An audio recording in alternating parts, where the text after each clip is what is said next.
Welcome to Your Way Forward, a podcast where you can expect to find wisdom for uncertain times.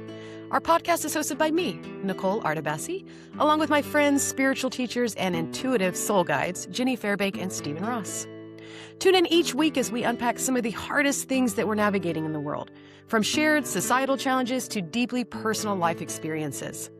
Our desire is that each soul who joins us experiences truth, love, and hope as they take their steps forward in life. Oh, and I should mention, we aren't just sharing our thoughts and opinions on here. Jenny and Stephen will be live channeling their spirit guides who will respond to your questions in our Ask the Guides minisodes. If you find our episodes helpful and worth sharing with a friend, feel free to spread the word. We're not here to gain a massive following, but rather to be a space for people to find guidance and light on their journey. Now, let's get into it. Well, hello, you guys. Welcome, listeners. Your Way Forward, our fourth episode. Look at us, grown-ups now in the episode podcast world here. Good to see you, Stephen. Good to see you. Good to see you both. I'm happy to be here. Awesome. Hi, Jenny. Hello. Wonderful to be with you always. Yeah. Such a How are you blessing. guys? How are you guys doing this week? Very good. Excellent. Honestly, it's been a great week. Very full and joyful. Awesome. I Mr. have had Ross? a heavy week, a lot of big things and life transformations going on. I'm riding through the storm, but I'm trying to find my center in all of it and find my joy in all of it. Yeah.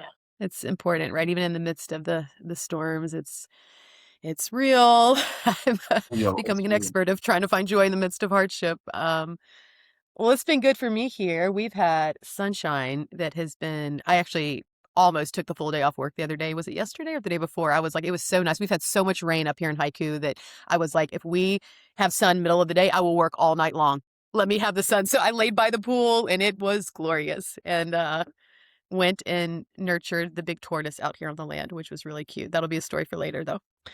Awesome. Well, we've got a fun topic today, and fun is the right word for this one. As I know, our podcast has been designed to really talk about the tough things, but I think you can't just have tough things. There are, part of what makes us continue is that yin yang or yin yang.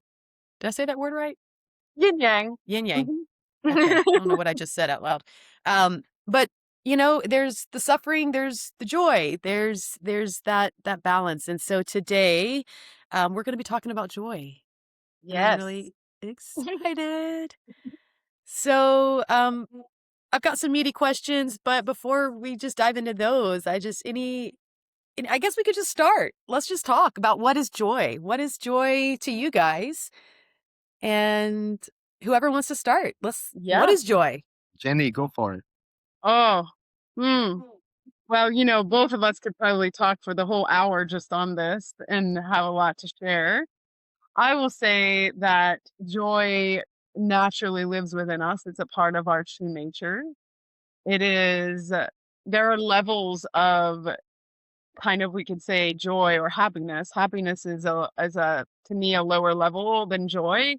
Happiness usually has to do with external circumstances, like this makes me happy or that makes me happy.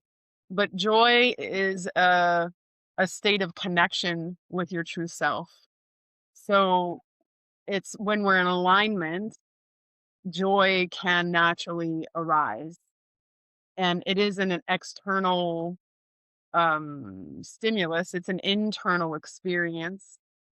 So it can emerge in many ways when we feel connected to ourselves, when we feel connected to others, when we feel connected to meaning and purpose. Joy comes up, and it doesn't have to be it's from an external, like, oh, this is exciting and joyful. It's actually this bubbling in your heart of joy that could arise even in grief, because it's a state of alignment. So that's a little nutshell. Go ahead, Stephen. You can hit it. Wow, that's something about 50 things to say to that. What have I told you all that joy is your true nature?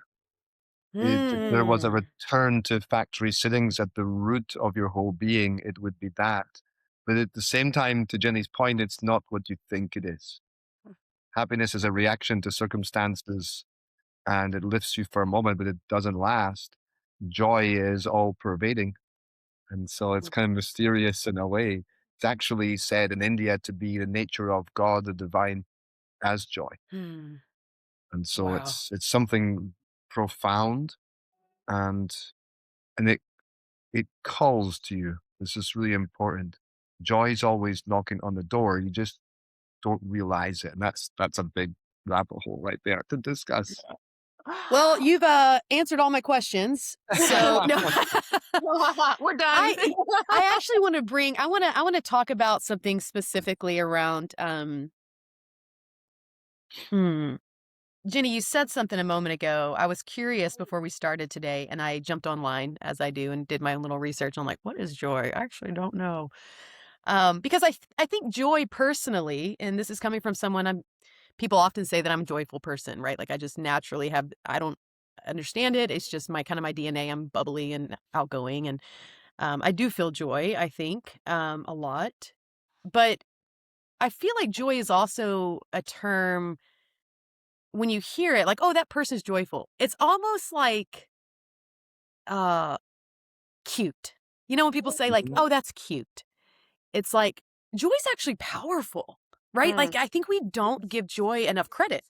mm, And the part it plays in us, in our soul, and how it lives, and how much we should or could rely on it. And that's an interesting term, rely, but it's so much a part of us. And so I know this article is just honestly, it was just a random search. So we have no ties to this company. It's called Embark Behavioral Health. But um, I was like, what is it? I actually asked joy versus happiness. So Jenny, when you talked about joy versus happiness, it was directly in alignment with what this article said around happiness is kind of an external factor where joy is different. And so I'm just going to pull up this piece right here. It just says the difference between joy and happiness.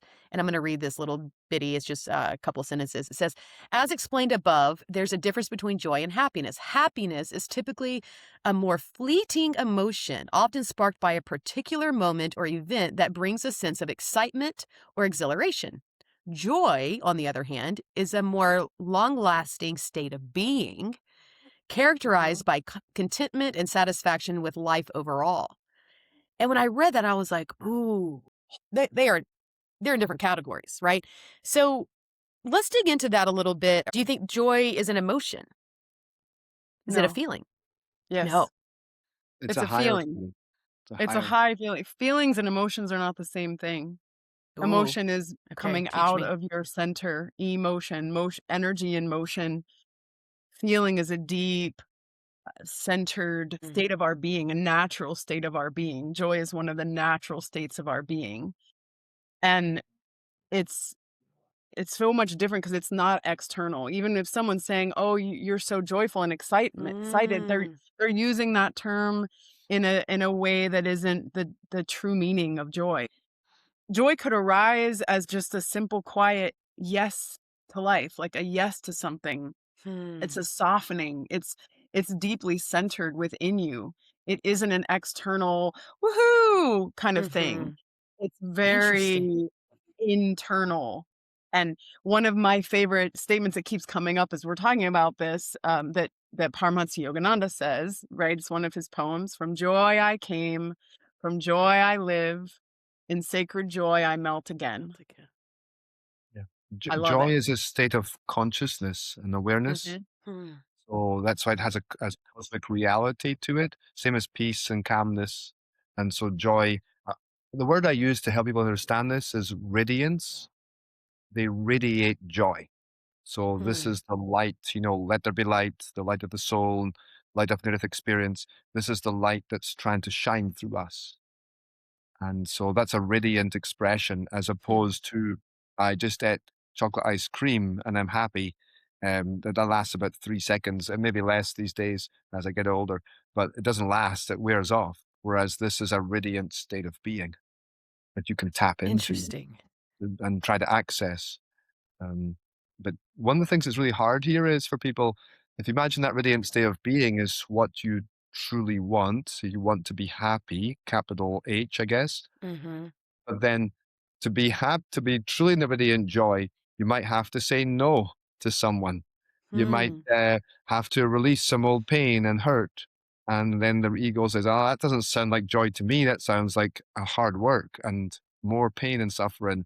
Let's just stick with the ice cream. And so we kind of bypass it, but actually it's to find it, you might have to go through pain to get there. And that's Hmm. that's important to understand also. So that brings up a question around, can someone cultivate joy? Or, before you answer, or is it something, and I think I know the answer, but I want you to elaborate here. Is it something that lives within us and it will lie dormant until we access it and let it out? Or Correct. does it need to be let out? So go Doesn't for need it. to be let out necessarily, but it definitely lives within us, and it is a natural state of our being 100%. But we can experience joy if our heart is closed. Hmm. So if we're closed off, if we're living in a heavy energetic resonance, then joy is dormant and can be suppressed. So if your heart is open and you're saying yes to life and you're trusting in the flow of life and you're open to what is and you're in acceptance of what is, I feel joy naturally starts to expand itself within. You start to Hmm. naturally feel it because it's not covered in heavier energies. It's not blocked. It lives in our heart. And when we open our heart, we naturally feel it. Hmm. Yeah. It fills your being. Again, I use light to help people understand this because this is light and joy are the same essentially in spiritual Hmm. terms. So once that opens and then it shines out, you feel it. There's a saying, you guys, I saying it's in the Gospel of John, but in the way they're saying the light shineth within all, but they knew it not. And our teacher said that's we're in darkness, which means ignorance. And I don't mean ignorant. I mean like they didn't know, just didn't know. Yeah. And so the light shining in everyone, no exceptions, but there's something that blocks it. And Okay. that bothers us because our true nature is joy and we don't have it. It kind of like keeps tapping on your head, going, there's something missing. There's Hmm. something off. What is it? I tried the ice Hmm. cream, didn't last. I tried the alcohol, didn't work. I changed my job, I changed my city. By God, what is it? Hmm. And yet still it comes. Yep. That reminds me of, do you know that it's an old Christian, I think it came from Christianity, but this little light of mine, I'm going to let it shine.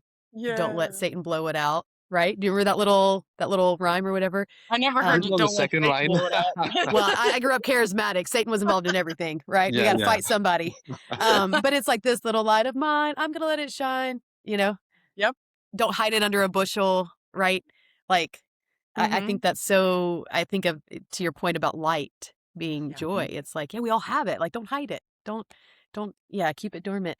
So, I want to talk a Can I little bit respond to about, that, Nikki? Can I respond to that? please, I please. actually use I teach a weekly class on how to find happiness, and I quote that line in that song every single week. So I thought about it a lot.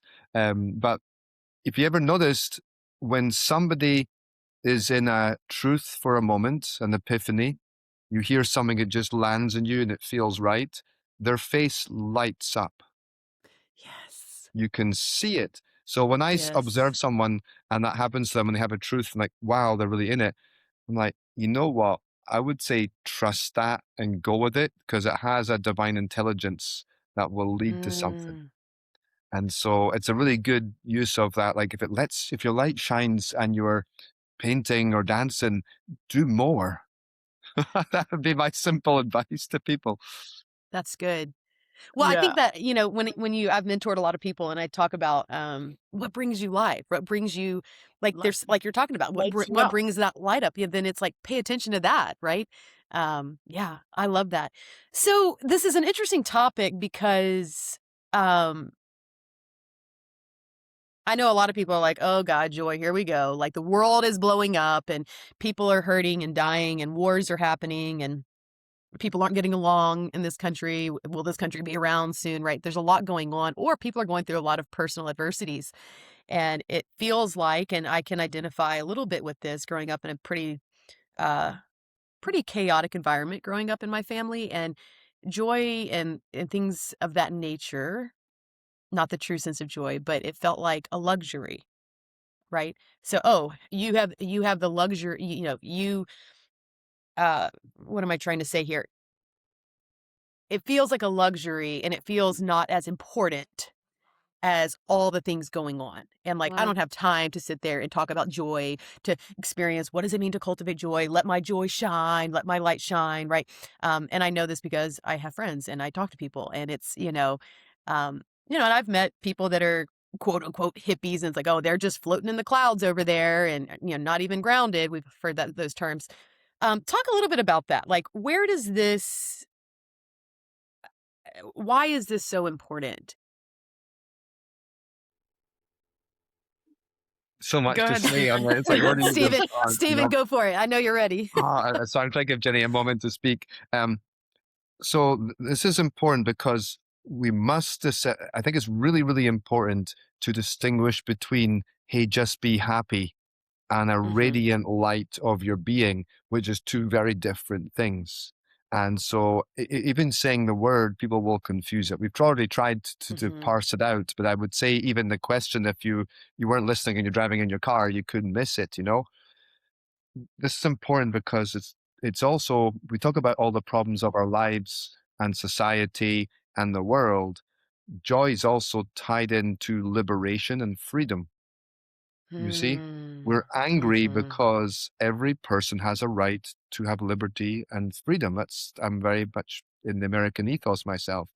And so, how do we get there? If we relieve suffering, joy will expand itself. If we care for someone and give them shelter, joy will expand itself. If we cry with someone who's gone through terrible circumstances and we hold with them, we'll find joy in those moments. And so hmm. it's important to see it as different, I think, to start the conversation a bit more and to realize that on a collective level, I never thought of this before to now, you guys, but collective joy, which is freedom from this and the ability to live our lives and share our gifts and live and be the change we want to see in a way. I hope that makes sense. Yeah, Uh-huh. and let me ask you, I wanna before we move on from this, because I just want for myself, but also for listeners, a little bit of clarity. So, you're saying, if I understand you correctly, you're saying that you can access joy in the midst of a suffering moment, the liberation of something. I don't know if you wanna give an example. Like, actually, could you give an example of what you I, mean by this so we yeah. can get a picture? So you'd be amazed what happens.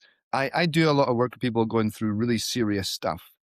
And all Mhm. of a sudden, like someone in a cancer journey will just find like the amazing sense of humor in Hmm. amongst it. It's not always, and I know that might be hard for some people to hear. On a personal level, my auntie just passed away in Scotland, and I'm just going to say it. Scots do enjoy the macabre, the negative. Like we just have like a dark sense of humor as a people, and there was a point where some of the things she had done around her dying and everything and choices were a bit weird, and I love her very much, but there was a moment where I was just going on this sort of like shock that she died and some of the stuff, and they just start. It's almost like laugh. I laughed grieved. Does that Mhm. Hmm. make that's a Scots for Mhm. you? We just are have a hard life, and so No, I I get laughed it. grieved. I'm crying That's because I miss mhm. her, but I'm also like we call it cracking up in Scotland because in Scotland we use banter to exaggerate negatives to find, and Hmm. you just come out of it feeling relief. Uh, Does Mhm. that answer your question? It's It does, yeah. Joy, yes, that laughter and grief are very connected. It's like because your emotions are raw. They're right here on the surface.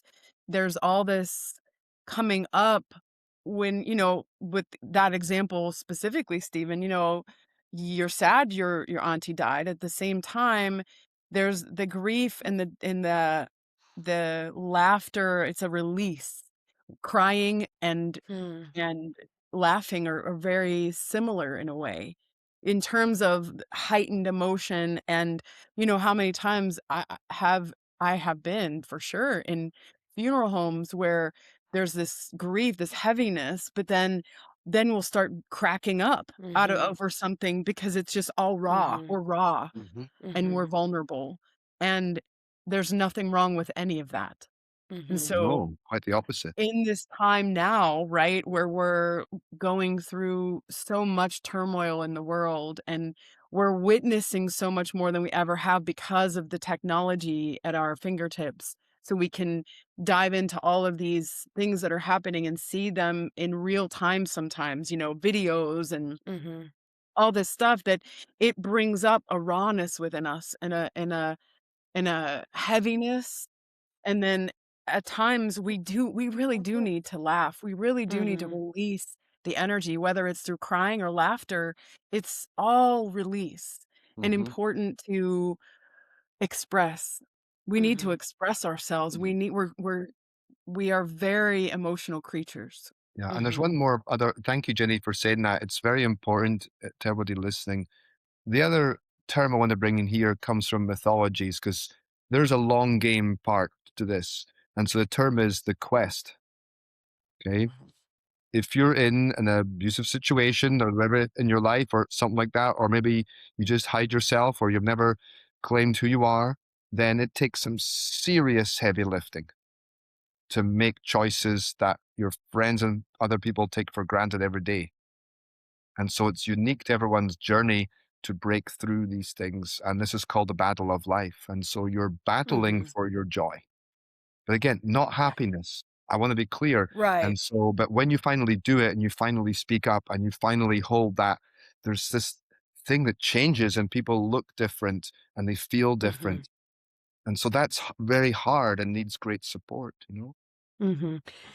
I'm a storyteller. I go to my own catalog of experiences, and I used to live in, this is related, just kind of an example, I think, as to what you're saying here, and thank you both for explaining this because I think it's such a simple thing. It feels like joy. We're talking about joy today, but it's actually not. It's a very deep, and I think I keep using the word powerful. Joy is powerful. Joy It's is power. such a part of us, and it can dictate. I shouldn't say, I'm kind of like, it almost like it can dictate outcomes. Or it dictates the way that we move through outcomes, right? Like the Yeah. way that we Mhm. go through things. Totally. I lived in Mozambique, as you both know, for a short stint, and it was, you know, there's been outrageous unrest and beheadings, and ISIS, has been just terrorizing a lot of areas of Africa. And I was there before a lot of ISIS got together. But all this to say, the people that I met, I mean, they were starving, right? Like I was there with an organization that is based there now, but it was really rough, and I was dealing, I was with a lot of local people. We were out in the bush, no electricity. I mean, beans and rice, rice and beans, that was my meal for 4 months straight. And these people live this life day in and day out, just surviving, children getting malaria and dying, the list goes on. We've all seen the commercials. And I remember talking to a friend there, lived her whole life there. She had at one point visited the United States. She was part of the staff, but she was from Mozambique. And I just looked at her one day and I just said, I won't say her name, but I just said, "Hey," I made some comment about, "Oh, because the United States has freedom," or something like that. And oh boy, did I open a can of worms. Because she Yeah, looked at me, never she sit at the says, corner, by the way. "Never." Well, Never. look, this is many years ago. I'm 40 years old. I've learned otherwise, but I said something about, the freedom that we have there. And she says, "But do you? Do Yeah. Americans have freedom? Because I'm pretty sure you guys aren't a very happy or joyful population." And I said, "What?" She's like, "I've been there." She's like, "I mean, look, we may not have all the things. We don't have the cars you have, the houses you have. We don't have the brands, the clothing that you have." She's like, "But I don't think you're joyful at all. I don't think you have freedom at all."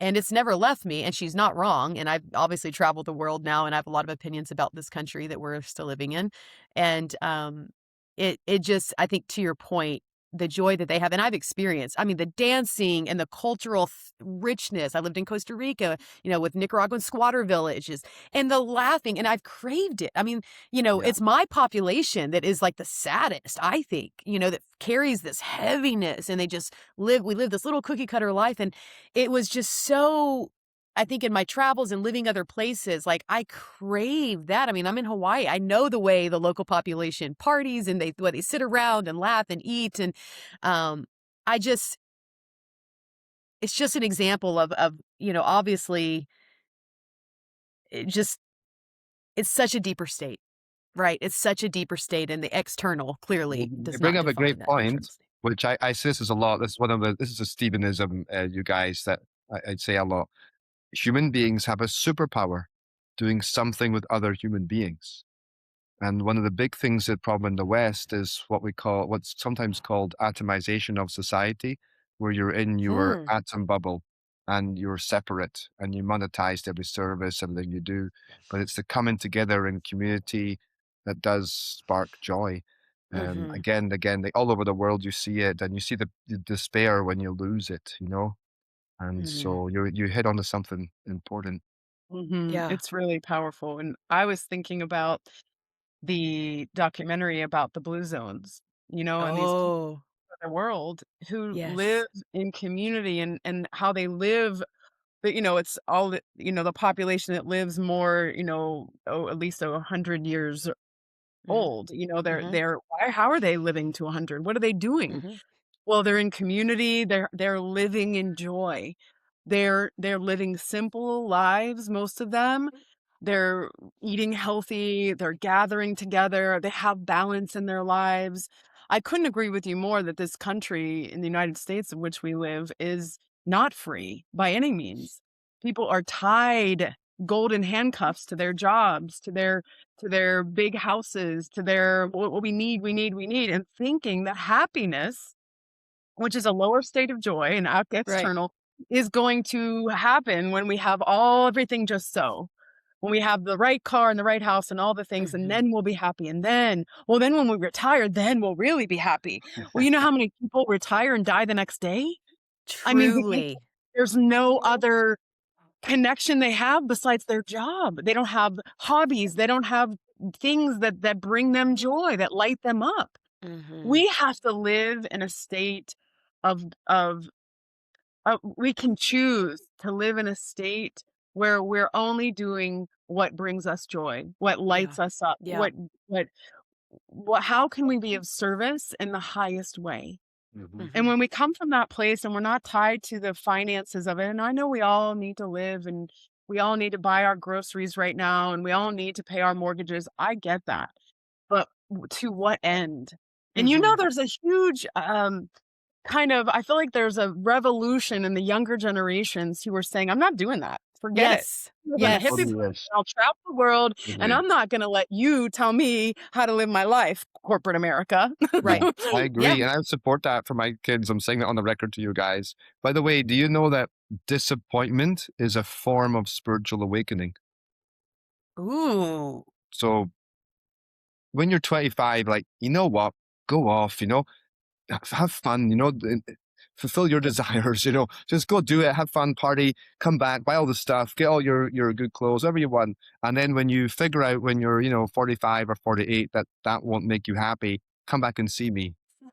Yeah. And so the disappointment curve turns in your 40s, and all of a sudden you wake up and go, wait a minute, bucket list checked, house, white picket fence, right Mhm. partner, but I'm still unhappy. Yep. What is it? And you scratch your head and you go, what is it? And so spiritual teachings are like, you're ready. Yeah. Start to work inwards, live as if you're interconnected to the whole, live in love to others, give to back to life, return, find joy in community, meditate, find God, all these things. And so Mhm. disappointment is that moment when you realize, you know what, guys, this doesn't work. We've been sold a lemon. Is that what you say? Yeah. We've been sold a lemon, and That it's not whole it. American dream is a lie. Yeah, It's that so hum of real. it And I at mean, least. Mhm. yeah. And I think probably many of us, and I don't know about you two, I feel like you both have, well, from what I know of your stories, I've only known Jenny 10 years and you a little less, Stephen, but um, I don't know that you've gone through kind of what I have in this life, at least, and where, when I left, and I've shared my story already on the past 3 episodes, but when I left working in the nonprofit world, post college, right, that's all I did. And then I was like, no, now I want to go make money. And I was telling someone about this yesterday. I actually wrote out a list of things that I wanted to accomplish, like who I wanted to visit, what I wanted to do. And one of the things I wanted was to work for a company. I wanted to make money. I wanted to grow. I wanted to climb into whatever. And I did. I got there, and guess what? It was hell. Hell. I had more money than I'd ever had in my life. I had the luxury car, right? All the things, and it was hell. And it was just such a, David Brooks wrote this book called The Second Mountain, I think, and it's talking about um, seasons in life and how sometimes you start individual, or you start, you're climbing your own way individually, and then all of a sudden you open your eyes to, like, actually I want community. Like, you kind of forsake all that individual, like, proving yourself out. And I just look back and I'm like, we are now choosing, like, we are now going to be trying to live in a smaller home than we had in Austin. When we sell our house and get our own home here, we want a simpler life. We have one vehicle that we're sharing right now. We got a truck. Like, we are not buying clothes. We are thrifting. Like, it is bringing, but there's so much joy. Like, it's just, and not because we're doing that, but we were pursuing things that we thought would give us, that would unlock our joy or happiness. Let's call it happiness for what it is. And it's not.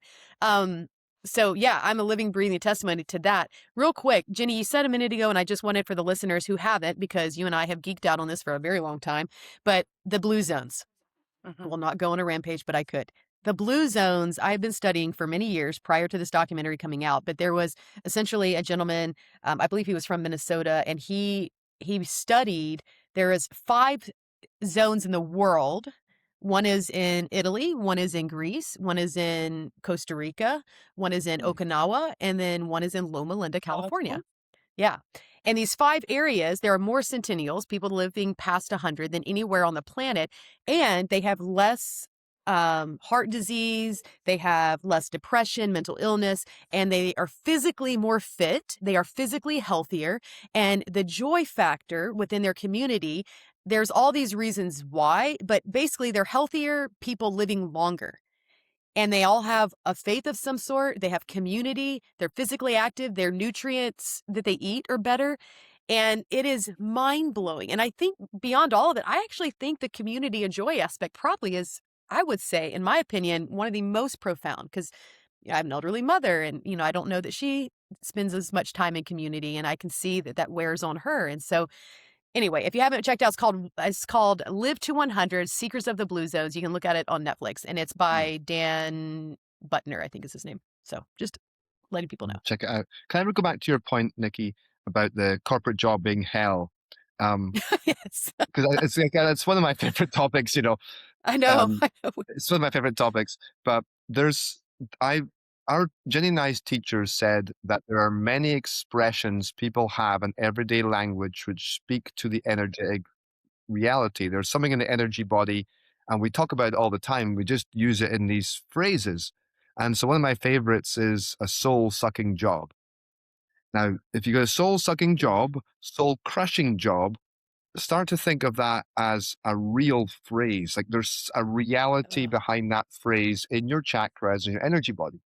And so I know it's hard. And again, this is a quest to find it. But if you're dreading going to work and you're in a soul sucking situation, you are misaligned in your root chakra with your life purpose. And so one of the foundation of joy is living with meaning and purpose. All souls are interconnected in the web of life, and joy wants to share itself. So when your soul incarnates, it wants to contribute to something life fulfilling. Got it? So if it's contributing to something life fulfilling, I mean, it could be gardening. It's usually not glamorous. It's something simple. But if you have a foundation in that way where you are making meaning in your life, that's your foundation stone to build joy. That's So I'm gonna push back a little bit. Not Yeah. even push back on that. I agree, but for all those out there listening, and I've been in this situation, when you're in quote unquote the soul sucking, soul crushing job, which yeah, let's just take that at face value. Please. Ouch, Yeah. gross. If It's that's a really what horrible it feeling. is, It's a it horrible feeling. is. But I want to just pose like, okay, someone that's in there because I've been here. I have friends that are still in more of a corporate setting. Um, we justify and rationalize, right? Like, oh, I think there's one way you can look at this is like, well, this is just it's work. It just is what's required. I have to do this. Like they're like, sure, sure, Stephen, that sounds great. I'll just go out here and garden and not be able to pay my mortgage. Right. Yeah. Like there is a level of like, how do we maintain that? And I have friends and I've done too. You jump from company to company at times thinking like it'll be better in another culture. And then you start to think, is there something wrong with me? So really there's nothing wrong with this company or this entity or whatever's going on. Like we want to blame leadership at the top, but maybe there's something in me. And there's also, I guess the thought around, well, you know, I should be able to live in a full way despite what this is doing, the Mm-hmm. way that they're operating. I can still live powerfully Yes. despite. But I also, and I'll say this last thing and then I'd love to hear what you think. There's also a piece of me that's like, no matter how hard I tried in the last two companies I was at, um, it did nothing. Like I would even be more positive, more happy, more team oriented. And there were still some same struggles that were like, okay, this is now obviously not me. Or you start to see it with other people. You're like, okay, this isn't a me thing. But to the audience who's like listening to this and they're in a job that they're like, yeah, I agree, would love to get out, but I can't just go, play Mm-hmm. in the ocean or garden. Go I for it. know. Yeah, I love that you say it, and there's about 15 points to my response. So bear with me, Jenny. I'll try to talk too long for for this. So I 100% agree with what you're saying, and I know that can be really annoying, especially being trapped in that career for 20 years. That would be really annoying to hear that. But in some cases, I got to annoy you because there's a systemic part which I think is, I'm just going to say it bluntly, there's an economic shackling to this that makes it Mm, impossible for us Of to do course. it. You used to have in the 1950s, which they had a lot of problems, one person could pay off a home. Now everyone's a culture of renters. That's by right. design, I'm pretty sure. Sorry if that's controversial. Now that's one part where we've got to deal with that terrible stuff. Aside from that, for a moment, in a practical level, two things. There's a teaching that says in your early adult years, you're called a householder.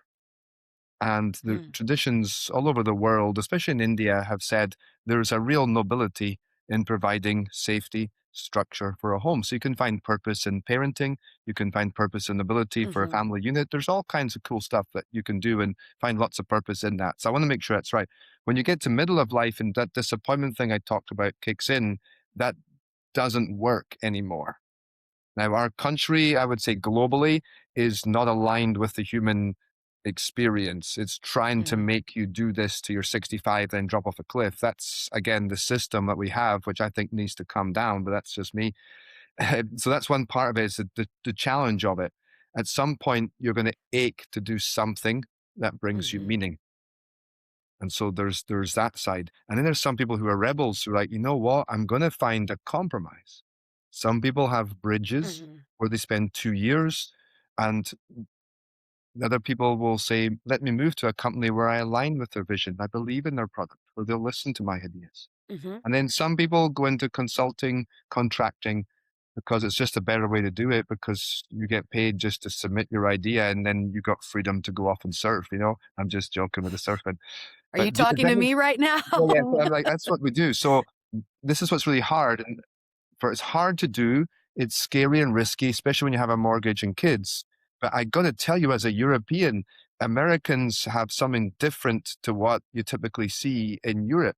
They have this ability to break the rules and revolt. And so I want to encourage people to be strong. If there's ideas in there, work hard. And yeah, sometimes you have to suck it up for a while, but don't lose your Hmm. dream. Your dream isn't corporate CEO. There's nothing, that's a nightmare. Your dream is doing something where you add to life. So anyway, I hope I'm not rambling, but Mm. Jenny. I hear you. I agree with all that you say, and I also want to speak to those who really love corporate life because there are people who do. There are people who want Yeah, to be the there's CEO, good who are Yeah, I companies was really out gonna there. great, say, yeah, I know plenty of who those. are incredible and Mhm. feel empowered and excited to go to work every day and sit in an office. So we are also we can't forget about them because we need those people Mhm. also. I Yeah. mean, but we need businesses and we need what some of the structure that we have. Do I think it all needs to fall apart? Yes, and rebuild for Dwapar Yuga that we're now in? Absolutely. But there's a balance here and you have to find out what really speaks to your soul. Now, Mhm. for me being able to witness Nikki for all these years, observe her becoming more and more miserable the more money she made, 100%. Truly? I could see it, but I could sense, I knew that she was meant to do something else, but was too afraid to take that leap of faith, which I get, Mhm. until it got to that point where there was no other way. She couldn't continue because there were obstacles coming in her way on purpose to get her out of it because she wasn't meant to be Mhm. in that realm any longer. You are definitely needing to have that experience, Nick. There are no Mhm. mistakes. You needed to have all the experiences, but there were all these things coming at you because your soul was like, I need to get out of here. Mhm. And the only way I'm going to get out of here is if I'm pushed out, forced out. And that happens for people. And so really look at for you, whoever's listening right now, to really think about what is for me. Do I love my job? Does it light me up? Maybe it's not the perfect job. No one has the perfect anything. But how are you serving the world? Do you Right. align with the company that you're working with? Do you believe in their mission? Or are you just getting a paycheck and feeling lower and lower in your energy because you aren't living out your purpose? Right. And I'll say, I mean, you're not wrong. So Jenny's completely right. And I say that often. I think, yeah, it was important that, like, I look back at some of the struggles that I went through and it was like, no, I needed these lessons. I needed to learn. And maybe this is ego talking, but I wasn't even forced out of my jobs. Like, I chose to leave. Mhm. But it got so uncomfortable, I couldn't You're stay. So that's the right. force, right? And That's so the I think to force. It wasn't just from the sharing that with other external. people. Right. Yeah. Just sharing that with other people that may be in that. It wasn't like there was this, I mean, in fact, like I was successful. Like I did well, like people, in my career. But it was so uncomfortable and so misaligned. And I think that's the thing. And I'll just say this. If you're in, and this is just a short stop, if you're in a job that more then once a week, you pause and say, ooh, I don't feel like that's ethical. Ooh, this is not okay. You need to pay attention to that. It will not get better. It's like marrying someone for their potential. If you're already seeing the red flags, and to your point, and I'll say this, I personally never in a million years dreamed of having my own company. Could care less. And I mean that. Everybody knows that. In fact, I avoided it. My father tried to do this entrepreneurial thing for many years, and I was like, ugh, icky. I don't even like the word consulting. I don't use that in my company. And so I avoided that. The reason I did this was because so Stephen, to your point about being the bridge. So in my personal journey, first of all, it was stealing. I don't know if it can steal joy, but I was not okay Mhm. in the midst of what I was doing in my corporate career. And so when I took the step to do this, I just had this idea that hit my spirit and I couldn't negate it. And B, I truly want to help the small and mid-sized companies. I want to help the small guys because there's not resources. And so for me, it's like, what if I could have my ideal world? I wouldn't be running this company at all, right? I want to have a nonprofit that helps young people step out and be exposed to the world and help them find their path. That's my vision. That's my dream. I can't afford to do that right now. So right now, I'm running this company and getting paid to help companies, right? While I'm hopefully, carrying this baby in my gut for it to be birthed one day that I can give my full attention. So I just letting the audience know it's not either or sometimes, and It's not either that's or. the There's fun part. definitely bridge. I want to respond to something that's really important because you mentioned ethics 100%, but there's another factor that's way, way bigger. Okay. And I'm going to paraphrase from a book here. It's one of my favorite books. 35 to 40% of people think their job is complete BS, meaning that it does not add Oh, actual value. And if you stop doing it tomorrow, nothing would really change. That's a massive, wow. massive number of people.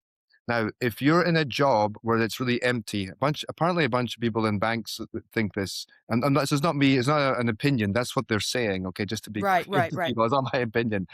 But if you pay someone a ton of money and their job is kind of empty, there's not really intrinsic value to life, guess what?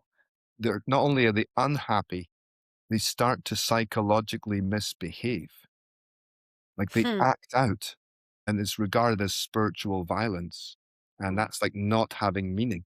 I'm quoting a job, BS Jobs, as I'm quoting a book, BS Jobs. I won't say the SHIT because I know we get an E status on our podcast, but I have that book. it's one of my favorite books. I quote all the time, but it's really important is that it actually is damaging for the mind to get paid a lot of money, but not do something soulful. Now, again, to be clear, guys, take out the word soulful, just adding to life. Joy shares itself. It wants to do something. So if you want to build bridges to help people's commutes and stuff, I would see that as a spiritual act. And Hmm. so, but it's really important to understand that this is a part of our human experience in a system that to me is very broken, that's pushing us the wrong way. But you can vote with your dollar, as they say. You can vote with the company you're in. And now we get a moment where a really bad, unethical company, a lot more and more people of the best talent are saying, we're not going there. And that Hmm. will fold a company, you know? So anyway, I Yeah. don't be too idealistic about it, but I'm just saying that this is the challenge we have. But if I can keep us to the point of joy for a moment, the quest is trying to find that thing where it does lift you. And Hmm. if you can do that in some Hmm. of your life, even if you have a job you don't care for, but you know that you bring your kids into the world, I would say that's noble, literally. And that will give you a foundation for joy. And then there's also creativity, you guys, because you want to then have expressions of something you give. Maybe it's not Monday to Friday, but I met someone who Monday to Friday didn't like their job, but on Sundays did graphic design for the church or went to the drug rehab volunteer. You know, Hmm. you find ways to make it work. And That we all, my wife, I mean, Karen, worked her. It's not even 9 to 5. She was working many more hours than that, but she would work very hard, come home exhausted, frustrated, never turn the laptop off on her phone, right? Just because the job demanded it. And every Saturday morning, she would be exhausted on Friday. Our Friday nights we're done with everything, just unplug night. Saturday morning, she would get up and drive herself 30, 45 minutes. So from Austin to Leander, she volunteered at this barn working with horses and kids. And I mean, to the point where at first she was just like brushing the horses, scooping poop. Like it wasn't even. And then slowly she became an instructor and she would come home beaming. I mean, there was joy was just spilling out of her, the joy that she had in doing this work to the point that we're trying to help her find that here. But you're right. And it was like, it was what she could do, was able to bring that life out that was the opposite of soul crushing. Right. hmm That's so So, powerful and important to hear. That's such a perfect point, Nick, to share that about Karen because there are steps on our journey and things that we need to experience and maybe being in corporate for a while or mhm, job that you don't necessarily love, but it doesn't have to be forever. It's that's just right. keep moving forward and seeing how you can shift your life and find more inner joy and do what lights you up, even if it's on Saturday mornings for a Mhm, while. And you never know what will evolve from that because energy has its own intelligence. And if you're mhm, putting energy out in a certain way, it can shift and it will shift and change. I mean, you just one of the the greatest things to me about getting older is looking at the flow of life and how I started, what I've done throughout my life, and where I am now, and how I got here. hmm And it's not a straight road, right? There's all these windy twists and turns and ups and downs. But really, when you look at it, all of those things were necessary. hmm They were all a part mhm, of my growth and my ability to do and be who I am now, and hopefully keep getting better. So, wherever you are in life, whoever's listening to this, wherever you are in life, know that you're exactly where you need to be right now. And if you don't love it, or if you hate it, or if you're ready for transition, take take the next step. Even if it is a Saturday morning volunteering thing or an extra shift somewhere else, or doing something that fills you up, because we need everyone to be in their light bodies more. We need everyone to be showing up in the highest possible way, no matter what that is. And it doesn't have to be something big. So, and also I think I agree wholeheartedly. I realized like I had lived a life of service prior to moving to Austin and where I worked in corporate. And I realized for a while, I was like, I need to start volunteering again. And so I ended up, there's an organization called Manos de Cristo in Austin who helps people who don't speak English, who need help. And I taught computer classes, right? I would teach, and it was like a 2-3 hour course. Every once or twice a week, I would teach adults who couldn't speak Spanish to help them further their education. And I loved it. I would come home. I mean, this is why, the joy defies all external, because I was exhausted from work. Yeah. I would go for 2 or 3 hours, drive all the way there, all the way back. We all know Austin traffic if you've lived there or visited. And I would get home. Karen would already be in bed, and she would look at me. She's like, wow, you are full of life right now. And I'm like, I am. And it brought me so much joy, and it brought my students so much joy. They threw me a birthday party. And so even if you think like I don't have the energy to do something that really would feel fun or whatever that is, plug in the word you want, you'd be amazed, because joy has nothing to do. I mean, it's not an external thing. So you could feel tired, and I still felt very alive and fulfilled. So I guess that brings up a question I think I'd love to ask you both. We've now identified joy does live within us. It's already there. It's our natural state of being. Some of us hide it. Some of us don't allow for it to come out. Maybe it's dormant. We have other things that get in the way. So should someone focus on it? So should someone focus and acknowledge the joy? Or is living a focused and deep life naturally? Will it come out naturally? Like, how do we interact at all with understanding of joy? And second part to the question would be, if people say, I desire for more of that to come out, how? What are some practical steps that they can take? Well, you're going to hear this from me in every podcast and everything I ever talk about. The first thing you have to do is go within. You need stillness, you need meditation, because we're talking about how joy lives within us. And so when you meditate, you tap into your inner self and your true nature, joy is going to naturally exude. Maybe not right away, maybe not for a while, but joy is in there. And so I always, as we've already talked about here, I think it's important that we do look at what lights us up in life, volunteering at, certain places or doing whatever, what lights you up. And that's your soul speaking to you saying, yes, yes, yes, yes. This is part of what you're here for. So that's what I'll say. Yeah. I love I that. can add to What do you that. think, Now, I've got Stephen? my own point as well, but I want to add to that so people understand it. The mind's like a storm or a hurricane. It's a vortex of thoughts and things going around, your habits and stuff. And then you have this point at the center, which is your higher self or awareness, essentially. That center point's not touched by the storm. So when you go within, as Jenny says, you're going to reach a point that's not touched by all this drama. There's just the stuff going on outer world. It's not affected by it. The problem is, it's like a tiny dot in a whirling storm. So when you do yoga, meditation, and you meditate more, your center gets bigger. It expands. Now, I've never been in the eye of a storm, but I did live in Houston, and they used to tease me when I first got there. They said, Stephen, if it's really stormy and all of a sudden the sun comes out, just wait. You're in the eye. They would say that in Houston when I lived there. The sun shines when you're centered. And so if you do it more and more, it shines brighter and brighter for longer and longer. And sun is peace, love, and joy. And so that I don't want to add on to that, Jenny, because I think you brought such an important point. Can I bring in a really esoteric teaching to this podcast? Please. To understand joy. There's this Pixar movie called Inside Out. I highly recommend. Have you guys? You're not parents, so you probably haven't seen it. I did see it. Yeah. I saw it. Yeah. Well, for those that haven't seen it, there's this 12-year-old girl. She goes through her transition. They move, and her core memories collapse. All the emotions are characters. Okay, there's sadness and anxiety and stuff. I said to my kid the other day about anxiety. Do you know what anxiety is? He goes, "Of course I do. I watched Inside Out." Like the Oh. little kid. The kids know it these days. Anyway, There's a main character called Joy. She holds a golden ball. Now, when joy is lost in a person, there is a deep mechanism of the soul, whatever you want to call it, that is constantly trying to return you to joy.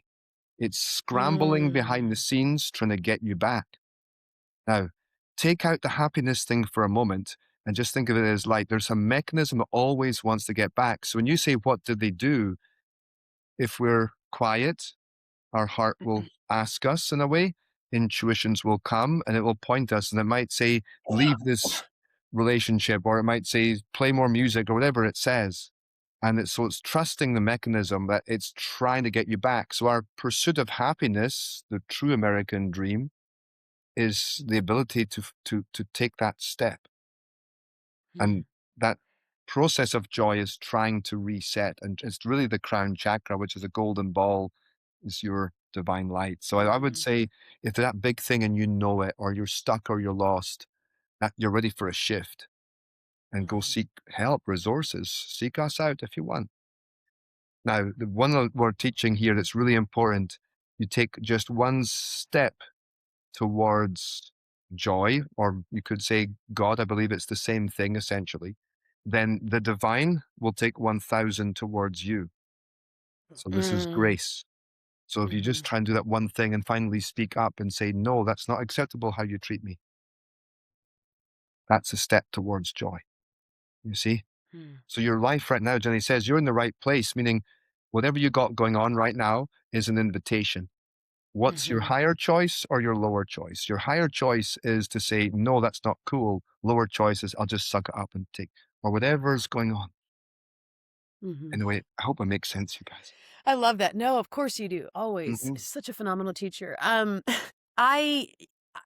Practically speaking, and it's one of these things that if you've been around Jenny and Stephen or many other healers out there, the answer to everything, right? Ram Dass talks about, everybody you think of, the great masters of the time, like everybody talks about go inward, go inward. It's all inside. It's an inside job, right? We all know that. I think it's kind of become universal now that we all know, yeah. It's an internal thing, right? And I think practically speaking, until you start exercising, and it is an exercise. For me, it's an exercise like meditation. Like I really, I think I misunderstood the truth around, or at least what made sense to me around what meditation was until, I worked with you guys and you've taught me how to meditate. That's the truth. You've taught me how to meditate, and it is now a very doable practice that I look forward to and know when I haven't done, because I can experience the effects. And it was funny the other night, I'll just say, practically speaking, because we all deal with stress and anxiety at different points, until we don't. And I know Jenny doesn't really, so we'll all aspire to that. But I'm not even being facetious. Jenny really does not carry a lot of anxiety, right? Let's just say that. And that's okay to say. It's not trying to blow her up, but it's the truth. And I know her intimately. Doesn't mean she doesn't have hardships. Let's put that out there. So the other night we were laying in bed, and we're in this big transition, and there's certain things. We have a house back home in Austin, and we were laying there, and I could tell we both had a little like not joy moment. Like we were both kind of just feeling angsty, and I just started doing deep breathing, like deep breathing, belly breathing, right? Where I'm filling it up like a balloon, and all of a sudden I was like, oh my gosh, this is a drug. And all of a sudden I felt lighter. I just started feeling lighter. And then I heard Karen start doing it next to me, right? So she's now breathing. So we're laying in bed, the dog's between us, and we're all just taking turns breathing deeply. And you almost cackle, and it brings out this joy in you, and it resets your nervous system. We didn't talk about this today, and I know we're kind of getting towards the end, but, there's health benefits to living in the state of joy that is our quote unquote birthright, or it is part of our being to have joy, to experience it like consciously, in a deeper way, collectively. And so I think even just the health benefits, people always say the term like, it takes more energy to be angry than it does to be happy or joyful. And I'm not using those interchangeably. They're different things I get, but even then, I just think there is something very powerful, and maybe the practical steps of learning a meditation practice, consistently doing that, breathing, which is part of meditation for me, right? Obviously, I know for a fact that when it felt like work at first, when I was like, okay, I've got to go meditate, and it felt like one more chore or to-do list, that didn't feel fun. But when I started experiencing my light and joy coming to the surface, I was like, oh, it almost, I hate to use the word addiction, but it's just a part of myself that I finally got the liberation to experience. And so, not to go down that path, but I do think so. Meditation, we're going to have an episode on that in the coming weeks, but to summarize practical steps, I'll just summarize what we've talked about today. Joy is an innate state of being, correct? Yes. It is part, and there's no one excluded from that. Correct.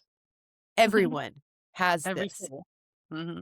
And let's just bring this home. Practically speaking, I know steps would be to get still, go inward, because it's there. Mm-hmm. It's a stream that's flowing. Anything else you want to add here as we begin to wrap up? Stephen, Jenny, whoever wants to Well, go the first. breathing and yoga too, and nature, heck, maybe even fishing, whatever you want to do. Think of regulation. Because the happy sad is based on reactivity, there's a need to regulate some way. And then the other part of this is, okay, you're stuck, you're lost, wherever you are, you need to get quiet enough to be able to listen. And then for me, the last part is ask. Ask, yeah, be honest. Like, I'm stuck. I don't know what to do. Get quiet, ask, and you'll find stuff just comes in or a thought will appear. So it's really important to work with this. And then I guess the last thing I'll throw in is, the universe, the life, all the madness and the mayhem, it is the goddess or the divine mother. So it's important to think of this as like, this is, even the dark places are trying to lead you to joy somehow. You just have to figure out where it's taken you and what you can learn and grow from it. So I would see it as a great adventure, a true quest. And as someone that Joseph Campbell said, follow your bliss. And so that might take you to a dark place, but I believe the dark places are tunnels. And so keep going and seek help and friendship. Yeah. Yeah. I couldn't agree more. I mean, those are all the right things. Follow your bliss is exactly right. Find a way to slow down and calm your nervous system. It could be walking in nature, listening to the birds, sit in stillness for sure. You have to quiet the noise inside of yourself, quiet the noise. Breathing exercises are so very powerful to calm the nervous system. Long, deep exhales. It's not hard. It's not hard. Do you know, I have people, it's like put a timer on your phone every hour. And when that timer goes off, okay, I'm stopping everything I'm doing and I'm going to take 5 deep breaths and I'm just going to go put my feet in nature for 5 minutes. If you can. Be barefoot on the earth, ground with Gaia. I mean, there's such simple things that you can do to slow yourself down and to listen inward and your answers are all there. I mean, they're all there. You don't need anyone outside of yourself. But if there's too much, if you're living in the storm, you can't hear, you can't know because you're too busy focusing on everything outside of you. So turn the searchlights inward and you will find where you need to go. You will know where you need to go. I love that. The term I keep hearing in my head is joy unlocks. Joy unlocks things within us. And, if you're like me and at times you think, joy was a luxury, it's not. It's actually, it's for us. And, it's vital. I understand that we live in a society that's just work harder, work harder, work harder, push, push, push. Joy is the opposite. So if it feels uncomfortable, taking these steps, these practical steps that Stephen and Jenny are giving us all today, it's okay that it's uncomfortable. Everything new can be uncomfortable, but the more you sink in, if you're like me, we meditate before we start these. And this morning we were meditating just for a few minutes together. And once you get in that state, you don't want to leave it. And the stuff that comes out of it as you kind of come back into your being and surroundings, like that's where those are the truths. And, if you listen to our past episode on dreaming, right?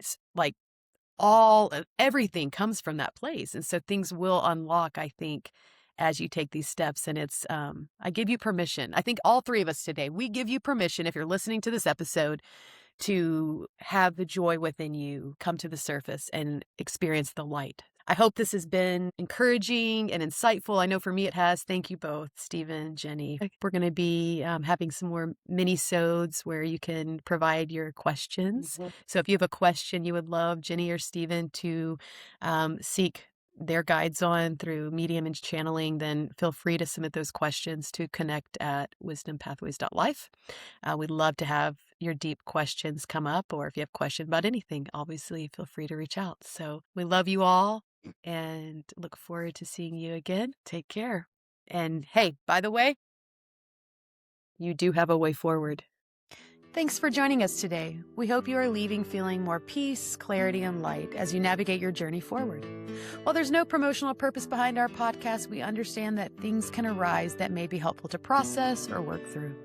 Jenny and Stephen are co-founders of Wisdom Pathways, a sacred place of personal transformation.